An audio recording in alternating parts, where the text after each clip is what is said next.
virtual photo walks.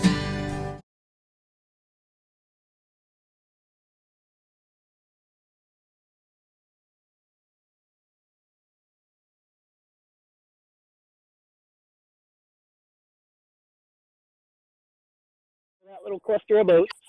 Right. Oh, there's a little jump right there. There was a nice little jump. Yay. Now these dolphins aren't they're not in a show, right? Like SeaWorld. Yeah. This is just natural. So it's exactly. Hoops. You're not jumping into the fire or anything.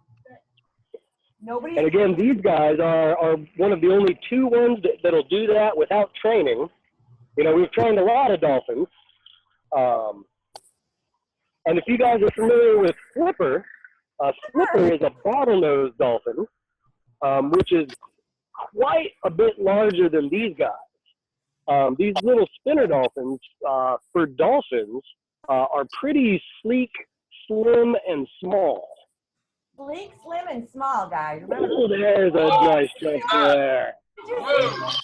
Oh yeah. So when you see that color difference, that's them spinning around because they have the white bellies. You see that? We did. We saw the white belly. Keep an eye. So does anyone have an idea of why a fish like that, why a mammal like that, or why aquatic creatures would have a dark back and a white belly? Why do you think they have a dark back and a white belly? Think about it, guys. So if you were a fish or a mammal that could possibly be preyed on by a bigger fish or a bigger mammal, camouflage is your best friend. Why would the white belly be camouflage? Why would that be camouflage? Well, if you think about it, if you're under a dolphin and looking up, chances are the sun is out and you have a lighter color of water above you. Right. So when you look up, when a predator looks up and sees the bottom of a dolphin, instead of it being dark and standing out against a lighter color, they have a light belly. And likewise, if they're underneath you and you see them down in the water, you're looking at the dark top, which is normally, when you look down into the ocean, it gets darker. Right. So it's a little bit of background camouflage without being, too speckly or, oh, here we go. So they're starting to pod together again now that everyone's hanging out. Oh, I see them. Right there. Oh, there's one. Here. Oh, actually there. Like I said, I was talking with John just before we started, and there was about, I would say, at least 24 of these little dolphins out here. Now, are they trying to herd fish, or is this just some sort of communal behavior? Gotcha. Well, actually, this area here, and in fact, tell you what, I'm going to go ahead and, wow, gosh, every time I want to take those zoom lens off, I see a whole other group of them. This is actually very natural behavior. This boat marina here, that when I take the zoom lens off and we turn around, the Honokohau small boat harbor, the modern placement is because we have a nice shelf here. So as far as the ocean goes, it's actually not that deep right out there. So this is a nice protected area where the dolphins can come in and sleep at night. Especially for their young ones. So they get in here, and this is an area where the sharks that are big enough to eat them up normally don't come into these shallow shelf areas. So it is a safety issue, Gotcha. and especially it's fostered for their little ones. Bye, Zoe. Now the non-approach rule that I've been talking about. Again, they're right here in kind of a boat line, so everyone has an out as far as saying we're just getting out to the ocean. But if you are out and about, you are not supposed to approach them with an engine. I believe it's in with 100 feet. It might be 100 yards. I'm actually not a captain. There they are, Dominic. You're getting right there. there. Oh, yeah.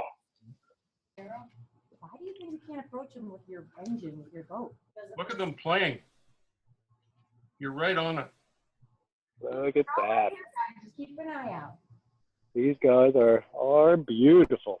So again, the reasons that they try not to approach, and you can see this this tour boat out there is doing a great job. They just picked a spot, turned off the engine.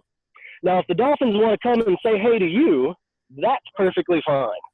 And that's kind of one of the rules with nature. You know, that if it wants to come hang out with you, especially if it's a marine creature like this, that's perfectly okay. Now, again, the reason that we don't harass, when these dolphins have baby dolphins, the baby dolphin feeds from the mother, gets milk from the mother, an average of almost every 7 seconds. Wow. So when boats or when they are disturbed, the biggest issue is that actually disturbs the feeding cycle for the babies, and that can cause high stress as well as malnourishment.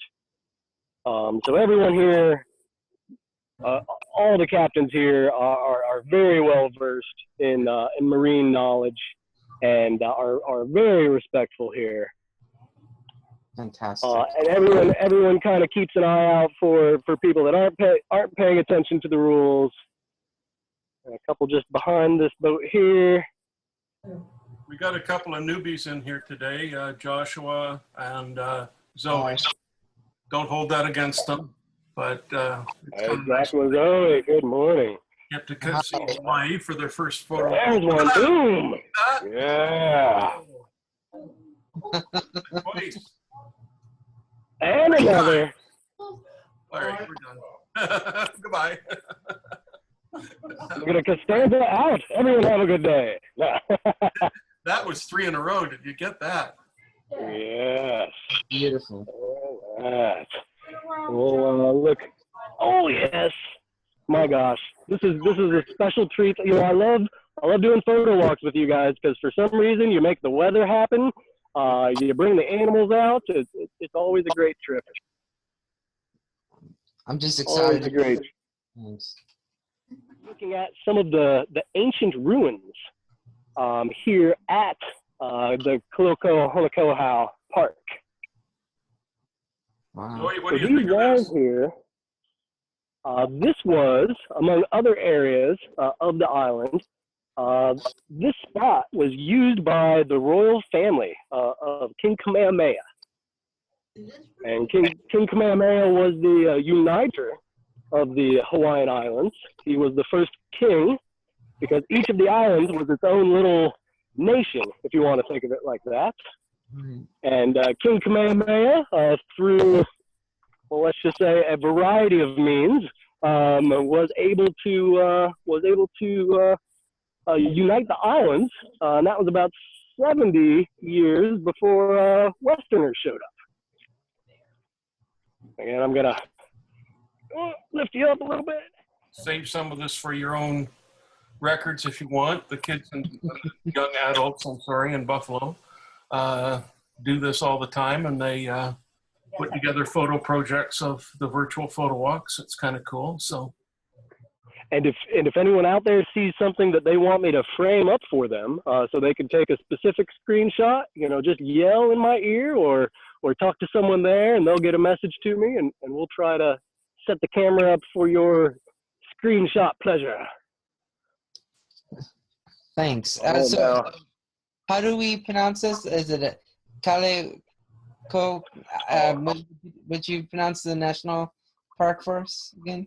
I will try to pronounce the national park. Oh, no, this is the Honokohau National Historical Park. No, yeah, the Honokohau National Historical Park.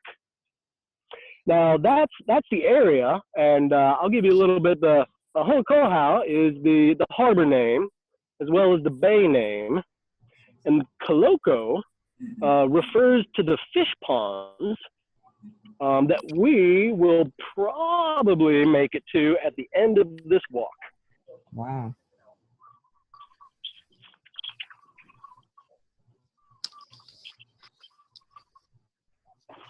we have, again, you can go to, a lot of the National Park Service, U.S. Department of the Interior, nps.gov/Kaho, K-A-H-O, and that will give you a lot of information regarding this.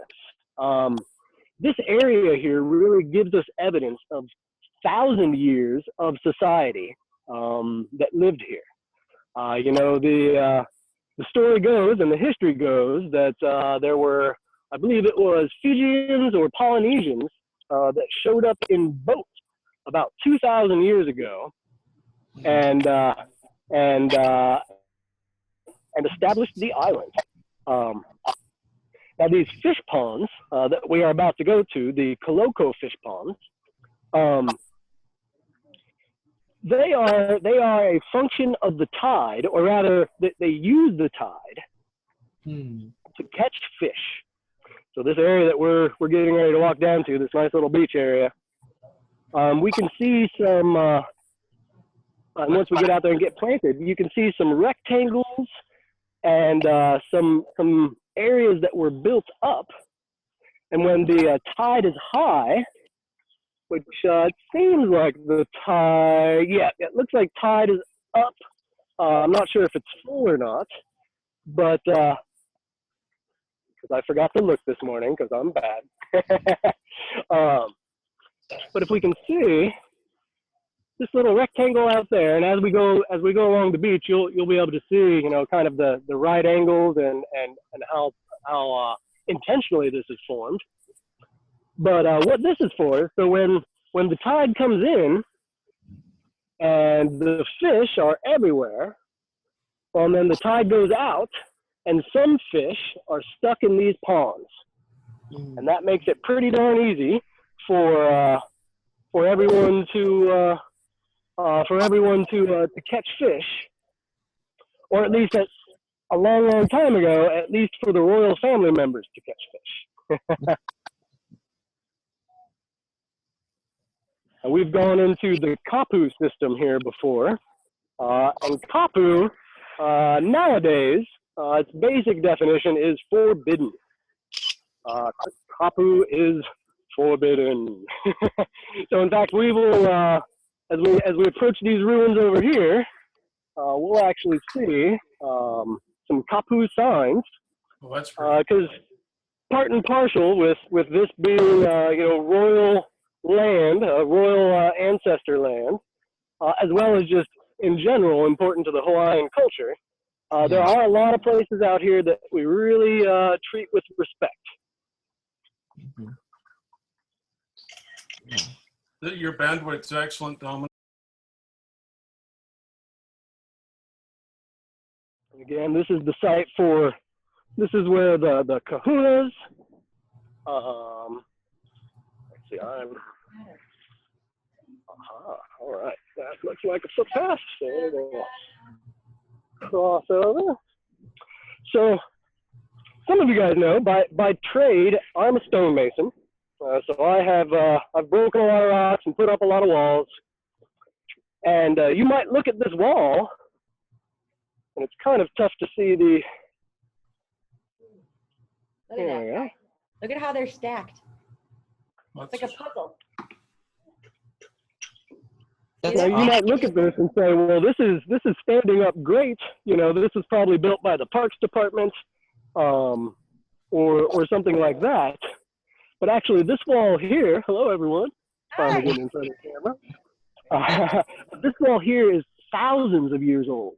Well, at least 1,000 years old. So a lot of these areas here, again, when we talk about history, we talk about people living off the land. They had their whole Parthenon of deities and beliefs, and a lot of that continues today. So a lot of this, again, we're just very respectful of the land here. Happy to be here that the island will share these secrets with us. And we can see we have. This wasn't just people throwing rocks together. You actually have, proper angles for support. You know, so these walls won't buckle. You know, they have a rake to them. And a lot of the, you know, we see around the world, a lot of the techniques for stonemasonry and stonecraft are still used today. And again, we can see, we're not going to go up on the walls, but we've seen this in a lot of different places in Hawaii, where this is a reed lay here, maybe a palm reed lay. And all around the island, you see occasionally little offerings. Oh, and that's to, you know, almost every culture has that. You want to work in harmony with what you believe in, and give it some respect and give it a little bit back. right, guys?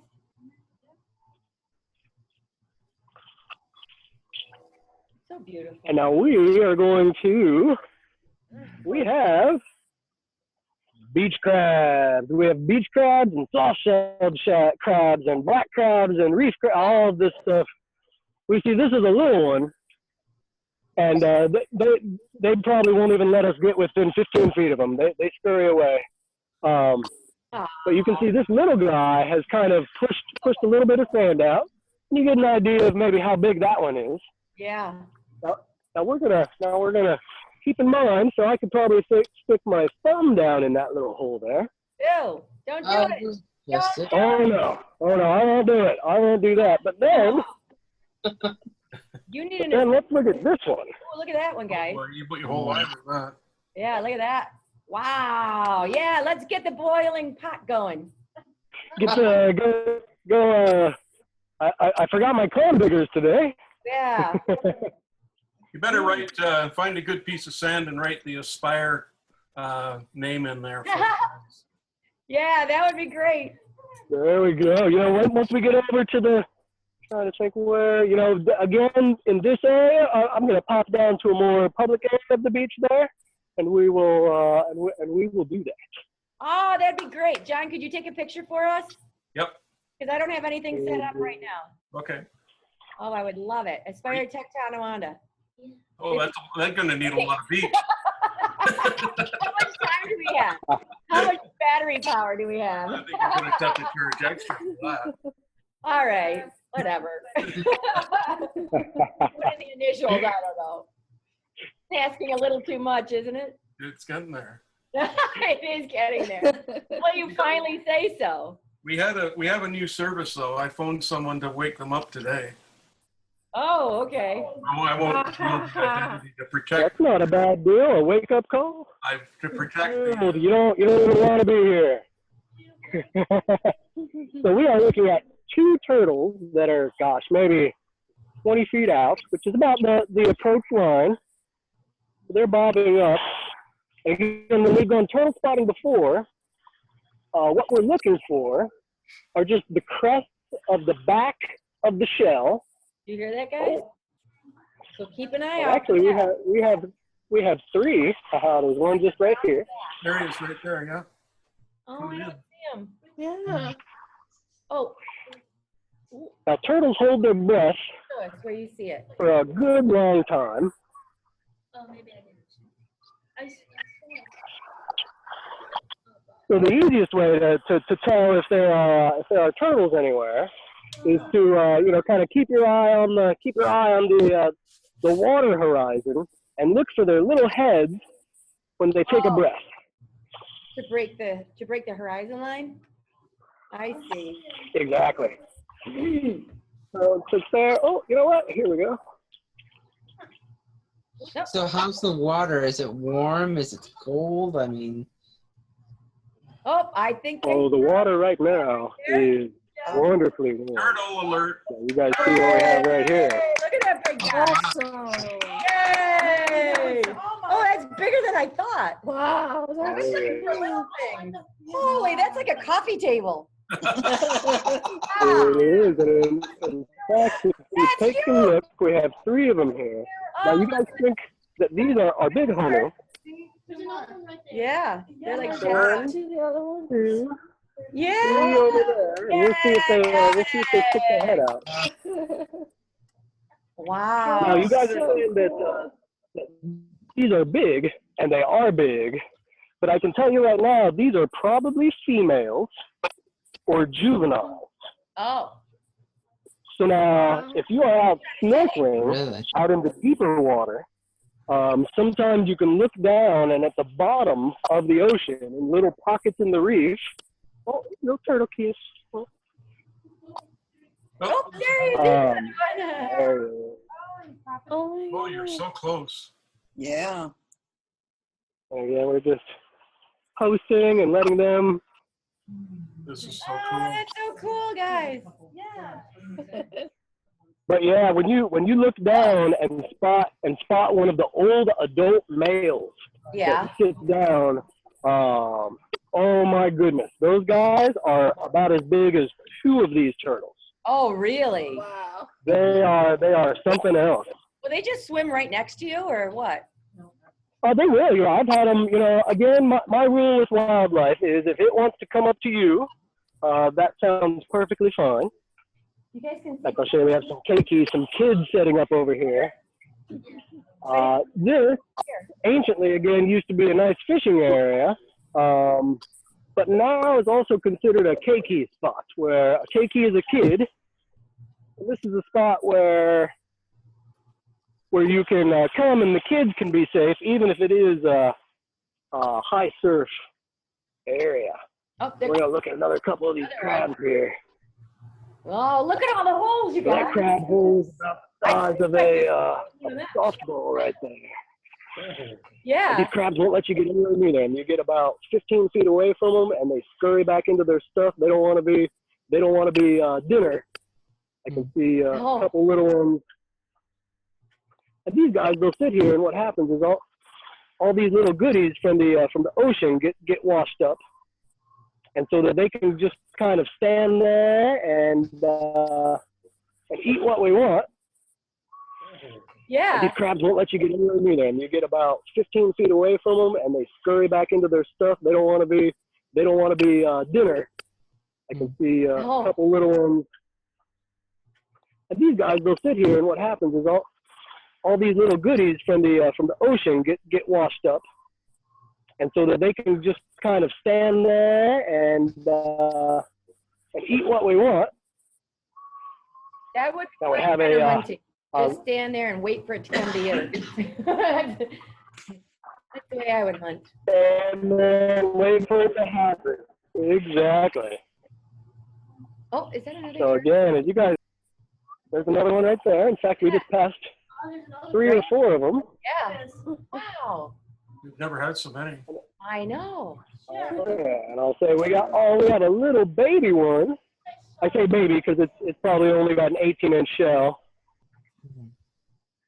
And we'll wait to see if he does a little head peek out. Now we have a fisherman with a lay net out here. Oh man, look at that guy. And I see at least 3 turtles on a nice fish headed his way, actually. So with these lay nets, what he's doing, he's kind of calmly walking around, trying not to scare anything, and he keeps his eye out for the big fish. And when he sees one,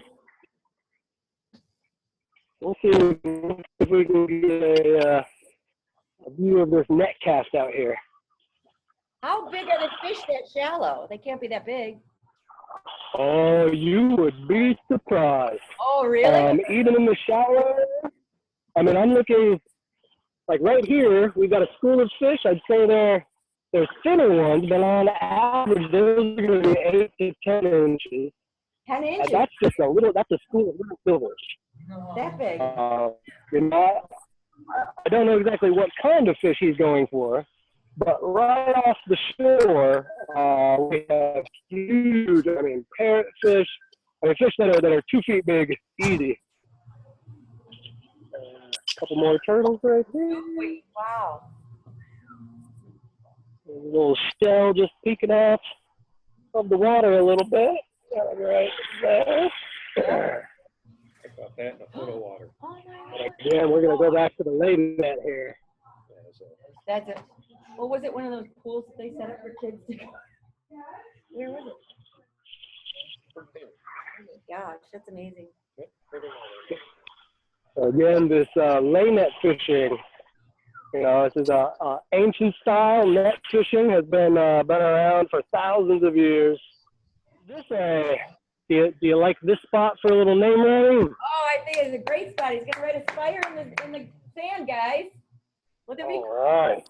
And then John's gonna take a picture. We can blow this up. We can do it across the street, blow it up, and put it on the wall.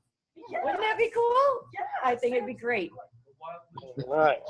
Let me see if I can adjust my camera to get you. This is very cool. Maybe we could blow it up to, you know, pretty big. Frame it. All right. Let's see here. You spell aspire, P-A-T-T-Y. No, I'm just kidding.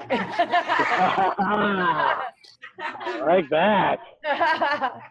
Just kidding. It's not all about me. They keep telling me that. And it is Aspire, A-S-P-I-R-E. You got it. Yeah. All right. Let's see where we're. Oh, and look at the background. Let's see if I can do it without making footprints. Oh, this is exciting, guys. Look at live. We're watching our names being put right into the sand. Oh, what a nice guy he is, isn't he? Yes. There it is. It's coming. There's the P. About us. I love it. Guys, can you see it? Yay. Reach for it. Yep. It's so cool. At least we cut it down from Aspire Technology today. Tonawanda. Yeah. You have to go halfway around the island. Yeah, right. Yay! Awesome. Yay. That's beautiful, guys. We were there. Look at Hawaii. Go kneel down behind the sign, Dominic, on the other side. Yeah, go down behind the sign and do a little. Yes, Spider was here. There he is. Oh, that's great. John, can you take that picture? I'm getting it. Hold it, Dominic. Just love hold it. Right there. I love it. All right. It's perfect. Got it. There we go. Oh, wonderful. Thank you so much. Thank you. Yeah. Anytime. Daddy put our name in there right now, today. Yeah. That's so cool. It's not one of those moon landing hoaxes and you're right in our back parking lot, are you? Don't tell anyone. You can tell by the reflection of the light in the lens. One big green screen. I love it. Oh, that's beautiful. Thank you so much, Dominic and John. Thank you. Yay. Awesome. That's awesome. Okay.